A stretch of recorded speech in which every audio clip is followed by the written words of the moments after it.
जय श्री कृष्णा। आइए सुनते हैं सुंदर कांड की कथा। शनिवार के दिन इस कथा को सुनने मात्र से हनुमान जी की कृपा होती है और शनि दोष से मुक्ति मिलती है। सुंदर कांड की इस कथा में हनुमान जी द्वारा सागर पार करने के बारे में बताया गया है। बड़े बड़े गजराजों से भरे हुए महेंद्र पर्वत के समतल प्रदेश में खड़े हुए हनुमान जी वहां जलाशय में स्थित हुए। विशालकाय हाथी के समान जान पड़ते थे। सूर्य, इंद्र, पवन, ब्रह्मा आदि देवों को प्रणाम कर हनुमान जी ने समुद्र लंघन का दृढ़ निश्चय कर लिया। उस समय वे अग्नि के समान जान पड़ते थे। उन्होंने अपने साथी बानरों से कहा, हे मित्रों, जैसे श्री रामचंद्र जी का छोड़ा हुआ बाण वायु वेग से चलता है, वैसे ही तीव्र गति से मैं लंका में जाऊंगा और वहां पहुंचकर सीता जी की खोज करूंगा। यदि वहां भी उनका पता न चला तो रावण को बांधकर रामचंद्र जी के चरणों में लाकर पटक दूंगा। आप विश्वास रखें कि मैं सर्वथा कृत्य होकर ही सीता के साथ लौटूंगा, अन्यथा रावण सहित लंकापुर को ही उखाड़ कर लाऊंगा। इतना कहकर हनुमान आकाश में उछले और अत्यंत तीव्र गति से लंका की ओर चले। उनके उड़ते ही उनके झटके से साल आदि अनेक वृक्ष पृथ्वी से उखड़ गए और वे भी उनके साथ उड़ने लगे। फिर थोड़ी दूर तक उड़ने के पश्चात वे वृक्ष एक एक करके समुद्र में गिरने लगे।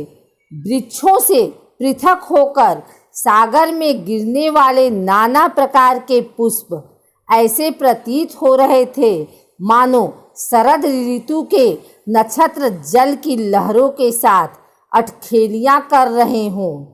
तीव्र गति से उड़ते हुए महाकपि पवनसूत ऐसे प्रतीत हो रहे थे जैसे कि वे महासागर एवं अनंत आकाश का आचमन करते हुए उड़े जा रहे हैं। तेज से जाज्वल्यमान उनके नेत्र हिमालय पर्वत पर लगे हुए दो दावानलों का भ्रम उत्पन्न करते थे। कुछ दर्शकों को ऐसा लग रहा था कि आकाश में तेजस्वी सूर्य और चंद्रमा दोनों एक साथ जल निधि को प्रकाशित कर रहे हों। उनका लाल कटी प्रदेश पर्वत के वक्ष स्थल पर किसी गेरू के खान का भ्रम पैदा कर रहा था। हनुमान के बगल से जो तेज आंधी भरी स्वर करती हुई निकली थी, वह घनघोर वर्षा काल की मेघों की गर्जना सी प्रतीत होती थी। आकाश में उड़ते हुए उनके विशाल शरीर का प्रतिबिंब समुद्र पर पड़ता था तो वह उसकी लहरों के साथ मिलकर ऐसा भ्रम उत्पन्न करता था जैसे सागर के वक्ष पर कोई नौका तैरती चली जा रही हो। इस प्रकार हनुमान निरंतर आकाश मार्ग से लंका की ओर बढ़े जा रहे थे। हनुमान के अद्भुत बल और पराक्रम की परीक्षा करने के लिए देवता, गंधर्व, सिद्ध और महर्षियों ने नागमाता सुरसा के पास जाकर कहा, हे नागमाता, तुम जाकर वायुपुत्र हनुमान की यात्रा में विघ्न डालकर उनकी परीक्षा लो कि वे लंका में जाकर रामचंद्र का कार्य सफलतापूर्वक कर पाएंगे या नहीं। ऋषियों के मर्म को समझकर सुरसा विशालकाय राक्षसनी का रूप धारण कर के समुद्र के मध्य में जाकर खड़ी हो गई और उसने अपने रूप को अत्यंत विकृत बना लिया। हनुमान को अपने सम्मुख पाकर वह बोली, आज मैं तुम्हें अपना आहार बनाकर अपनी क्षुधा को शांत करूंगी। मैं चाहती हूँ तुम स्वयं मेरे मुख में प्रवेश करो ताकि मुझे तुम्हें खाने के लिए प्रयत्न न करना पड़े। सूरसा के शब्दों को सुनकर हनुमान बोले, तुम्हारी इच्छा पूरी करने में मुझे कोई आपत्ति नहीं है, किंतु इस समय मैं अयोध्या के राजकुमार रामचंद्र जी के कार्य से जा रहा हूँ। उनकी पत्नी को रावण चुराकर लंका ले गया है। मैं उनकी खोज करने के लिए जा रहा हूँ। तुम भी राम के राज्य में रहती हो, इसलिए इस कार्य में मेरी सहायता करना तुम्हारा कर्तव्य है।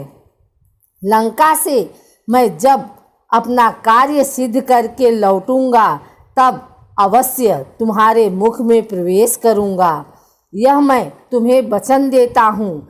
हनुमान की प्रतिज्ञा पर ध्यान न देते हुए सूरसा बोली, जब तक तुम मेरे मुख में प्रवेश न करोगे मैं तुम्हारे मार्ग से नहीं हटूंगी। यह सुनकर हनुमान बोले, अच्छा, तुम अपने मुख को अधिक से अधिक खोलकर मुझे निगल लो। मैं तुम्हारे मुख में प्रवेश करने को तैयार हूँ। यह कहकर महाबली हनुमान ने योग शक्ति से अपने शरीर का आकार बढ़ाकर 40 कोस का कर लिया। सूरसा भी अपूर्व शक्तियों से संपन्न थी। उसने तत्काल अपना मुख 80 कोस तक फैला लिया। हनुमान ने अपना शरीर एक अंगूठे के समान छोटा कर लिया और तत्काल उसके मुख में घुसकर बाहर निकल आए। फिर बोले, अच्छा सूरसा, तुम्हारी इच्छा पूरी हुई, अब मैं जाता हूँ, प्रणाम। इतना कहकर हनुमान आकाश में उड़ गए। पवनसुत थोड़ी ही दूर गए थे कि सिंहिका नामक राक्षसनी की उन पर दृष्टि पड़ी।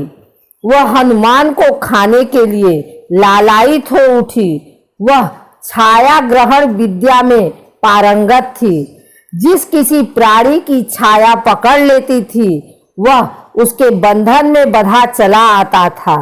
जब उसने हनुमान की छाया को पकड़ लिया तो हनुमान की गति अवरुद्ध हो गई। उन्होंने आश्चर्य से सिंहिका की ओर देखा। वे समझ गए सुग्रीव ने जिस अद्भुत छायाग्राही प्राणी की बात कही थी संभवतः यह वही है। यह सोचकर उन्होंने योग बल से अपने शरीर का विस्तार मेघ के समान अत्यंत विशाल कर लिया। सिंहिका ने भी अपना मुख तत्काल आकाश से पाताल तक फैला लिया और गरजती हुई उनकी ओर दौड़ी। यह देखकर हनुमान अत्यंत लघु रूप धारण करके उसके मुख में जा गिरे और अपने तीक्ष्ण नाखूनों से उसके मर्म स्थलों को फाड़ डाला। इसके पश्चात बड़ी फुर्ती से बाहर निकलकर आकाश की ओर चले। राक्षसनी छत बिछत होकर समुद्र में गिर पड़ी और मर गई।